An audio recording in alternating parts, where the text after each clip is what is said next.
शाबास Sherlock Holmes. Sherlock Holmes, the detective.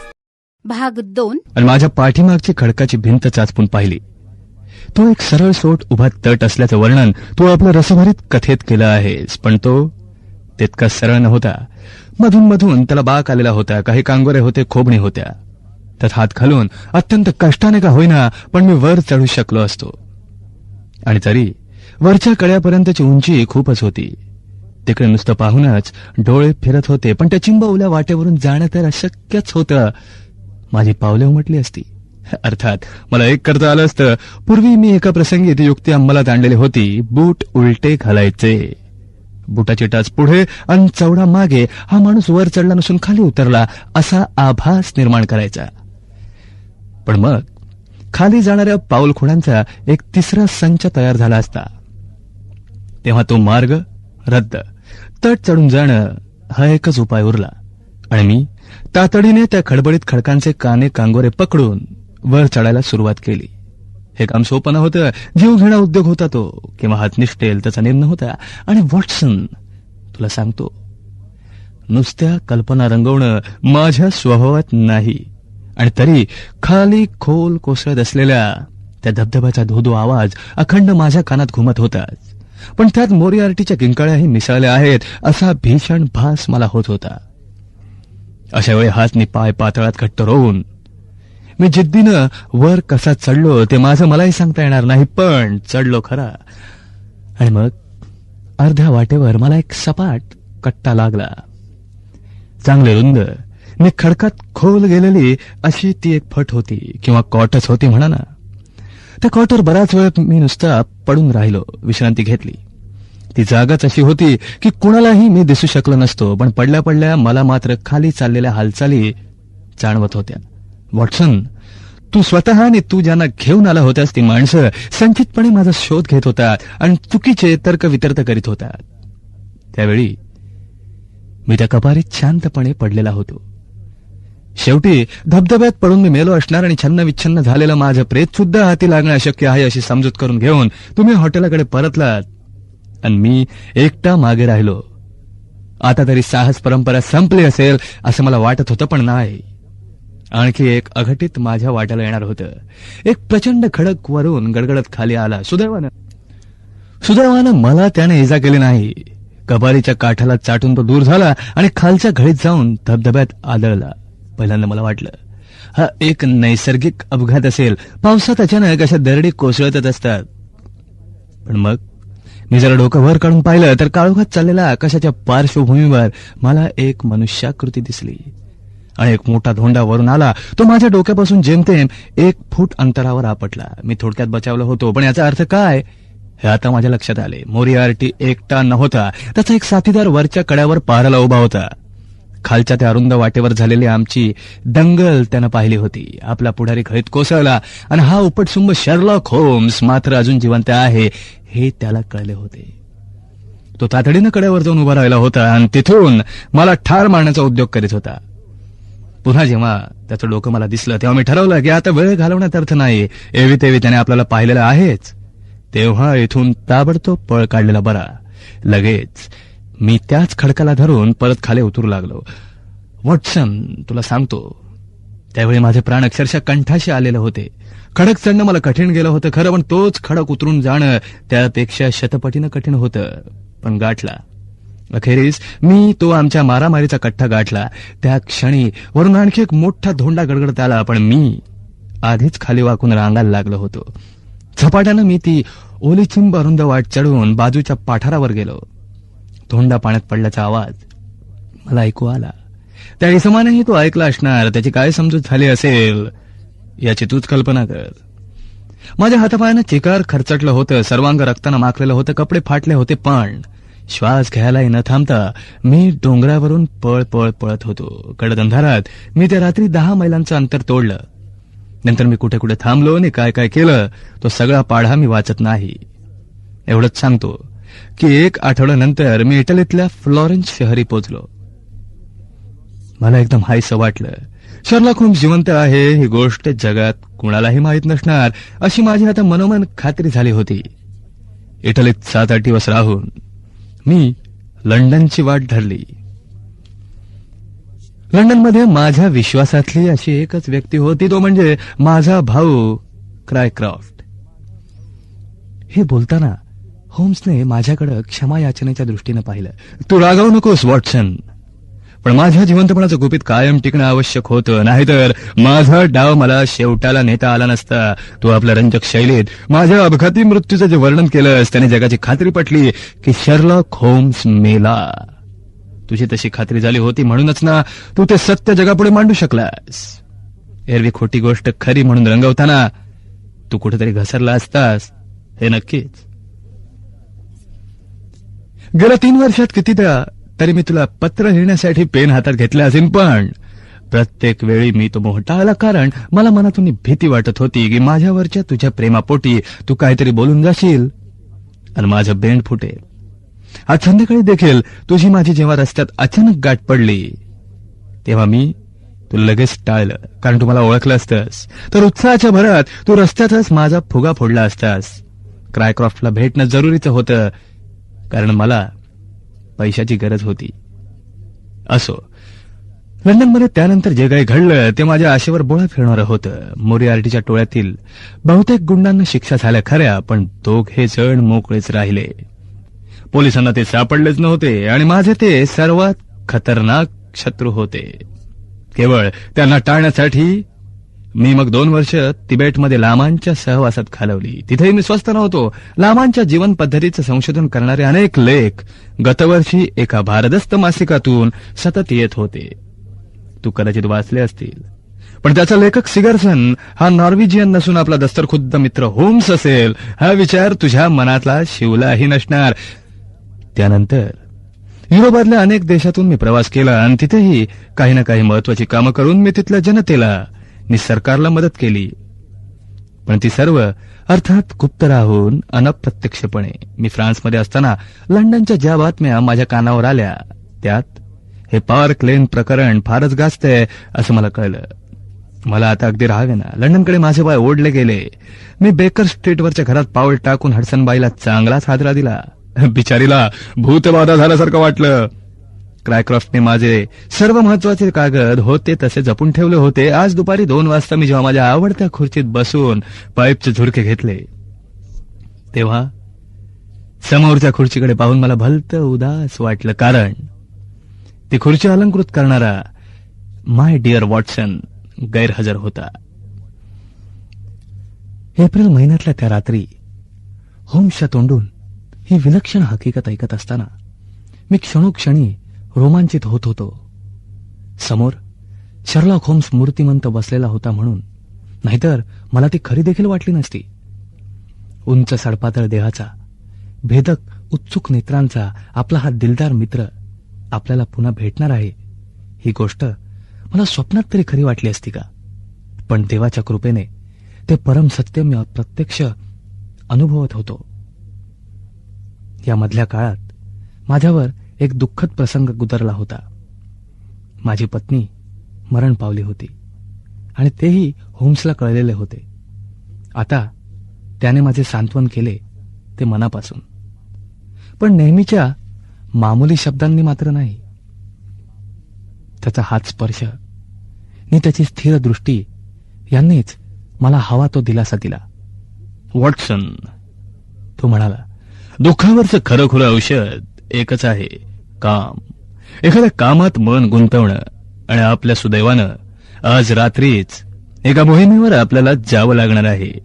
ही मोहीम जर फत्ते झाली ना तर आयुष्याचं सार्थक झालं असं मी मानीन. ही मोहीम कसली ते मात्र त्यानं स्पष्ट केलं नाही. मी जेव्हा त्याला गळच घातली तेव्हा तो एवढंच म्हणाला, सकाळपर्यंत सगळं कळेल तुला. सध्या तरी आपल्याला बोलण्यासारखं पुष्कळ आहे नाही का? 3 वर्षाचा वियोग म्हणजे काही थोडा थोडका नाही. बरोबर 9:30 वाजता आपण बाहेर पडू रिकाम्या घरातलं साहस करायला. मोहीम, रिकामं घर, साहस, गुन्हेगाराचा पाठलाग, हे सारा कसा पूर्वीसारखा योग जमून आला होता. आनंदाने माझं मन थुईथुई उडत होतं. थोड्याच वेळात आमच्या स्वाऱ्या घोडागाडीत बसून निघाल्या. माझ्या खिशात पिस्तूल होते आणि माझ्या हृदयात साहसाची खुमखुमी होती. होम्स नेहमीप्रमाणे थंड, कठोर, स्तब्ध बसला होता. रस्त्यातल्या कंदिलाचा प्रकाश त्याच्या उग्र दिसणाऱ्या चेहऱ्यावर पडून जसजसा झरझर मागे जाई तशा त्याच्या भुवया आक्रसत, ओठावर ओठ दाबले जात आणि तो विचारात गढून जाई.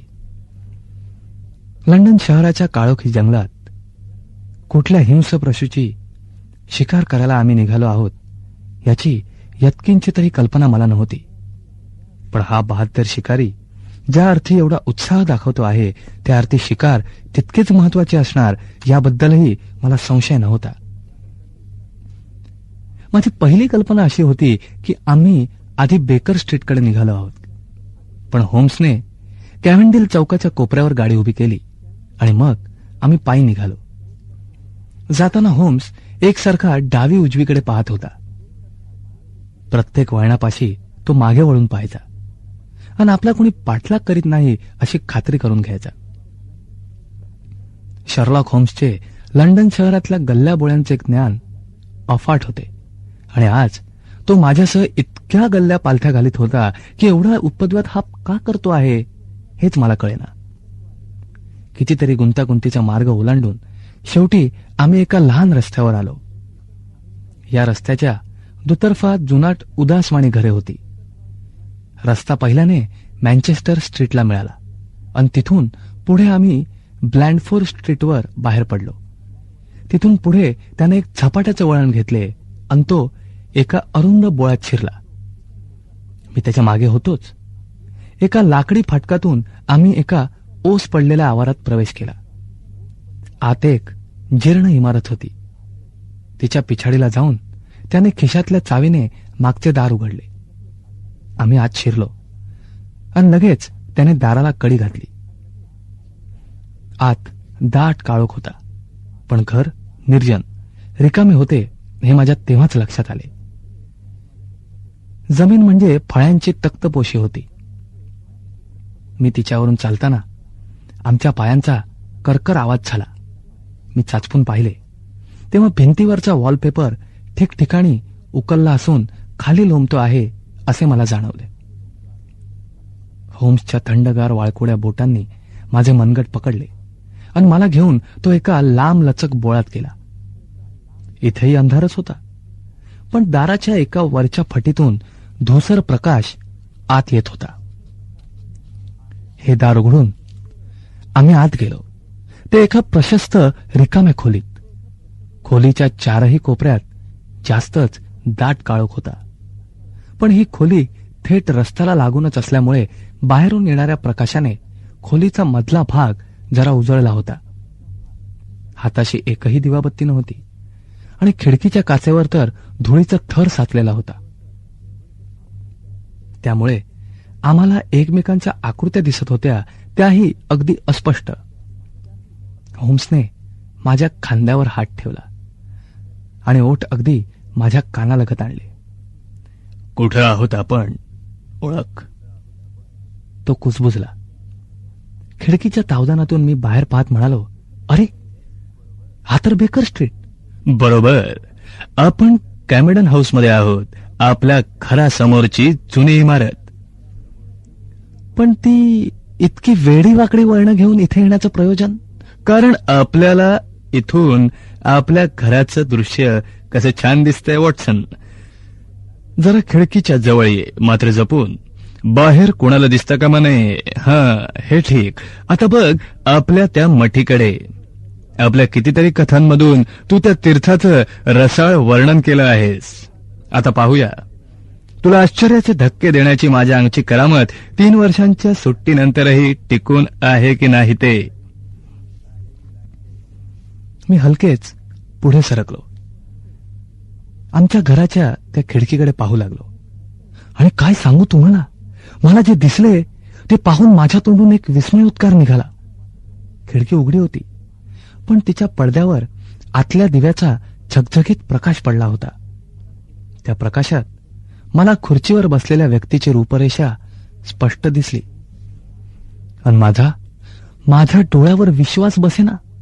ती ताठ मान, 90 अंशाचा कोन करणारे खांदे, ते काटेकोर ठळक चेहरा मान अर्धवट वळलेली होती आणि त्यामुळे एकंदर बाह्यरेषा इतक्या ठळक ठसठशीत दिसत होत्या की कुणालाही चेहऱ्याची ओळख पटावी. तो प्रत्यक्ष शर्लॉक होम्स होता. मी इतका थक्क झालो की माझा हात आपसूक शेजारी उभ्या असलेल्या माणसाकडे गेला. तोही शर्लॉक होम्सच होता आणि तो किती गदगदून हसत होता. कसं वाटलं? बाप रे, मी म्हणालो. कमाल आहे होम्स तुझी, कमाल. कमाल माझी नाही, प्रख्यात मूर्तिकार ऑस्कर म्युनियरची आहे की नाही माझ्यासारखा हुबेहूब पुतळा? मेण ओतून साचा करायलाच आधी बरेच दिवस लागले. बेकर स्ट्रीटवर ही पुतळे बुवांची स्वारी आज दुपारी आली. पण या खटाटोपाचे कारण माझ्या जीवावर काही लोक उठलेत. काही लोक म्हणजे तो एकटा उरलेला मोरियार्टीचा शिलेदार, त्याच्या डोळ्यात धूळ फेकण्यासाठी आजच माझ्यावर हल्ला करण्याचा त्याचा बेत आहे. हे तुला कसं कळलं? मी दुपारी खिडकीतून पाहिलं तेव्हाच एक माणूस आपल्या घरावर पाय ठेवून असलेला मला दिसला. मी त्याला ओळखतो. पार्कर त्याचं नाव. बिचारा एक गरीब फिडल वादक आहे. भीती त्याची नाही, त्याच्या मागच्या त्या सूत्रधाराची. आज तो माझा पिच्छा पुरवेल अशी माझी खात्री झाली आहे, पण त्याला माहित नाही की आम्हीच त्याचा पिच्छा पुरवतो आहोत. माझ्या मित्राचा व्यूह हळूहळू माझ्या लक्षात येऊ लागला. शिकार आणि सावज याची त्याने कौशल्यानं अदलाबदल केली होती. तो बदमाश गुन्हेगार आमचे सावज बनला होता आणि अमिष म्हणून योजना झाली होती त्या खिडकीतल्या पुतळ्याची. गारढोण वादळी रात्र होती ती. शर्लॉक होम्स खिडकीपाशी उभा राहून रस्त्यातून जाणाऱ्या माणसांकडे रोखून पाहत होता. अंगात लोकरीचे कपडे घातलेले असूनही लोकांना हुडहुडी भरली होती. एकदा दोनदा मला असे जाणवले की तेच दोन इसम पुन्हा आमच्या घरापुढून चक्रा मारून गेले. मी होम्सच्या ते लक्षात आणून देण्याचा प्रयत्न केला, पण त्याने चिडल्यासारखे केले आणि तो भिंतीवर अस्वस्थपणे टिचक्या वाजवू लागला. आपला डाव फसतो की काय अशी तर त्याला भीती पडली नव्हती. तासामागून तास गेले. मध्यरात्र झाली. तेव्हा मात्र शर्लॉक होम्सचा धीर सुटल्यासारखा झाला आणि त्याने अशांतपणे खोलीत येरझारा घालायला सुरुवात केली. मी त्याला काही म्हणणार होतो, पण तेवढ्यात माझे लक्ष खिडकीकडे गेले. मी चकित झालो आणि होम्सचा बाहू पकडून त्याला ओढीत खिडकीकडे नेले. समोर बघ, पडद्यावरची सावली हल्ली. खरंच की खिडकीपाशी बसलेला तो शर्लॉक होम्सचा तोतया हल्ला होता. आता तो तिरका बसलेला नव्हता, मागे वळला होता. आता त्याची पाठ रस्त्याकडे होती. हलणारच, होम्स म्हणाला. तुला काय वाटलं? एक डमी उभी केली म्हणजे काम भागलं. लफंगाला फसवायचं म्हणजे नाटकही तसंच रंगवायला हवं. 2 तास झाले, काहीतरी हालचाल नको का व्हायला? हडसनबाईंना मी पढवून तयार केले आहे आणि तीही आपलं काम हुशारीनं पार पाडते आहे. आपली स्वतःची छाया पडद्यावर दिसू नये म्हणून ते पुतळ्याच्या समोर खाली बसून हा उद्योग करते आहे. ते 2 इसम अजूनही फेऱ्या मारित असतील किंवा एखाद्या आडोशाला उभे राहून टेहळणी करीत असतील, पण आता अंधार इतका विलक्षण होता की आम्हाला ते दिसत नव्हते. आता सबंध रस्त्यावर प्रकाशमय अशी चीज एकच होती, ती खिडकी आणि ती पडद्यावरची पडछाया. एकाएकी मला असा भास झाला की शर्लॉक होम्सने असा आवाज काढून श्वास रोखून धरला आहे. दुसऱ्या क्षणी त्याने मला धरून ओढीत कोपऱ्यातल्या काळोखाकडे नेले. माझा बाहू धरणारी होम्सची बोटे थरथरतायत असे मला जाणवले. आणि मग एकदम एक बारीकसा आवाज जो झाला तो रस्त्यावरही उमटलेला नव्हता. या रिकाम्या घराच्या मागील बाजूस ती सूक्ष्म किरकिर झाली होती. दुसऱ्या क्षणी बाहेरच्या पॅसेजमध्ये पावले वाजली. ती वाजू नयेत असाच त्या माणसाचा हेतू असणार, पण त्या रिकाम्या ओसाड घरात तो आवाज चांगलाच घुमला होता. आम्ही दोघे भिंतीला पाठ टेकून उभे राहिलो. माझी मूठ पिस्तुलावर आवळली गेली.